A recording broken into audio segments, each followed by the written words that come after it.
The federal government is under a partial shutdown this afternoon, despite the fact that the majority of spending bills have been approved by both the House and Senate.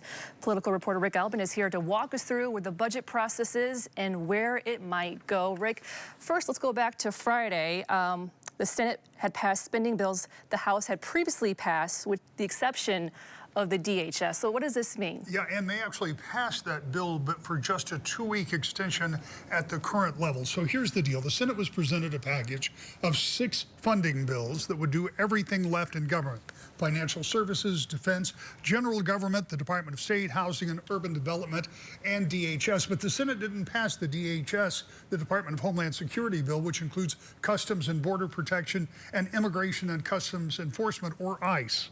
That, of course, is the sticking point, as Democrats want new rules and procedures for ICE after 2 people were killed in Minnesota during operations there. Number of obstacles revolving in the current impasse. One, despite the other 5 bills passing the Senate, the House will have to agree to pass them with only a 2-week extension of the DHS bill. The House has previously approved them all, but they did not approve them in the same form that they were returned to by the Senate, so they have to vote again. The left and right factions in the Democratic and Republican caucuses are far apart on what they want when it comes to the CBP and ICE components, and getting a majority to agree to some new negotiated budget for the Department of Homeland Security could be next to impossible in that 2-week period. However, if the House agrees to the extension, the other 5 bills would go into effect until the end of the fiscal year.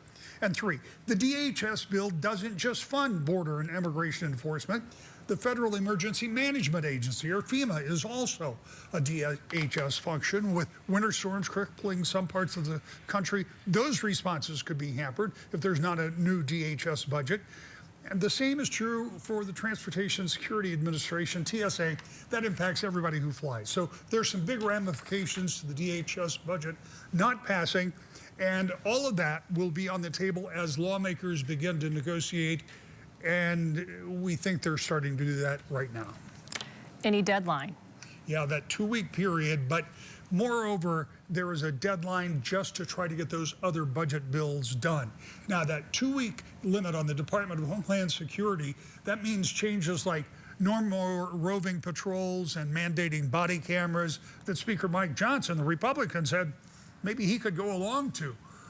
But there are other Democratic demands, like removing face masks and putting ICE officers' names on uniforms.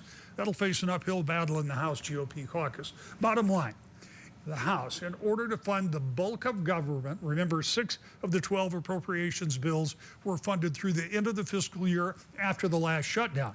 So they need to pass what the Senate approved, which is the process starting or scheduled to start right now with a Rules Committee meeting. It's more complex than this, but essentially here it is. If the Rules Committee can agree on a path forward, the bills could be passed with a simple majority. If they can't, it would take a 2/3 majority, which means Republicans would need a lot of Democratic votes that, as of this moment, they don't have. A simple majority could be tough enough. And remember, even if the package can be passed, it only extends DHS for 2 weeks. Here's the quick overview.